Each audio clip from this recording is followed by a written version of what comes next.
Après le prix Nobel de la paix, après la Maison-Blanche, après l'ONU, c'est le tribunal de Cook County à Chicago qui a reçu la visite de Barack Obama le 8 novembre dernier.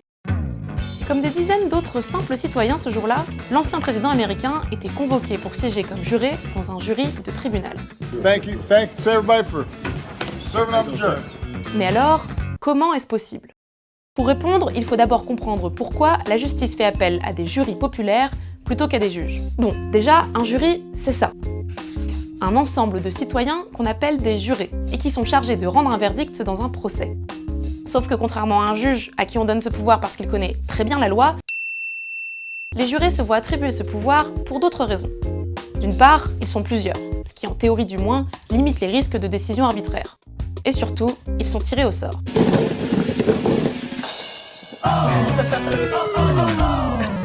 Ce qui peut paraître bizarre au premier abord, mais qui en fait a une explication simple. Un juré tiré au sort n'a de compte à rendre à personne, alors qu'un juge, lui, peut plus facilement subir des pressions politiques. Dans l'idée, le tirage au sort, c'est donc une façon de renforcer l'indépendance du verdict.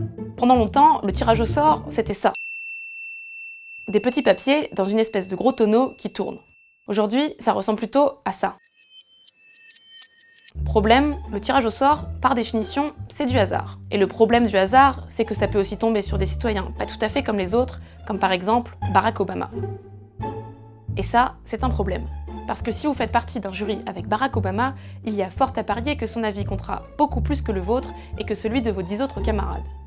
Résultat, un jury de 12 personnes où il y a Barack Obama, c'est un peu comme s'il n'y avait que Barack Obama. C'est ce qui s'est passé en 2005, avec un autre homme politique américain, John Kerry, candidat démocrate à l'élection présidentielle l'année précédente. Kerry avait été tiré au sort pour être juré dans un tribunal à Boston et avait carrément fini par être élu président de son jury. L'une de ses co-jurées était tellement tombée sous son charme qu'elle avait affirmé regretter de ne pas avoir voté pour lui comme président des États-Unis. En France, pour éviter ce genre de choses, il y a l'article 257 du Code des procédures pénales. Il dit que la fonction de juré est incompatible avec celle de membre du gouvernement, du Parlement et de certains hauts corps d'État, comme par exemple le Conseil constitutionnel. Or, devinez qui est membre à vie du Conseil constitutionnel? Les anciens présidents de la République, qui peuvent d'ailleurs décider d'y siéger ou pas. S'ils décident d'y siéger, comme Valéry Giscard d'Estaing, c'est sûr qu'ils ne pourront jamais être jurés. S'ils n'y siègent pas, comme Jacques Chirac, Nicolas Sarkozy ou François Hollande, eh bien peut-être que oui et peut-être que non. Les spécialistes du droit ne sont pas tous d'accord sur la question. Mais il y a surtout une personne que l'article 257 du Code des procédures pénales a oublié, le président de la République.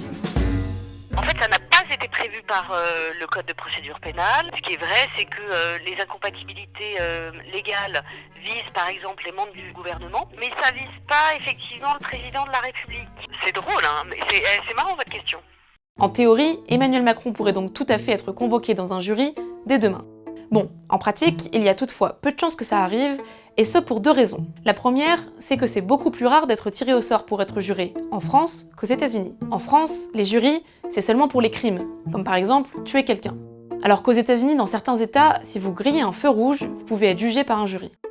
Résultat, environ un Américain sur 3 a déjà été juré dans sa vie. La deuxième raison, c'est la récusation. La récusation, en gros, c'est une sorte de pouvoir de veto qui permet aux avocats d'éliminer certains jurés avant un procès juste parce qu'ils n'ont pas envie qu'ils soient jurés. Non, il n'y a aucun motif pour récuser. On récuse quand on a envie de récuser. On récuse parce que la tête du jury ne nous revient pas, on récuse parce que on veut un jury un peu équilibré en termes de répartition des sexes, en termes d'âge. Tout le monde a ses espèces de recettes personnelles sur la composition d'un jury. Et un président de la République alors ?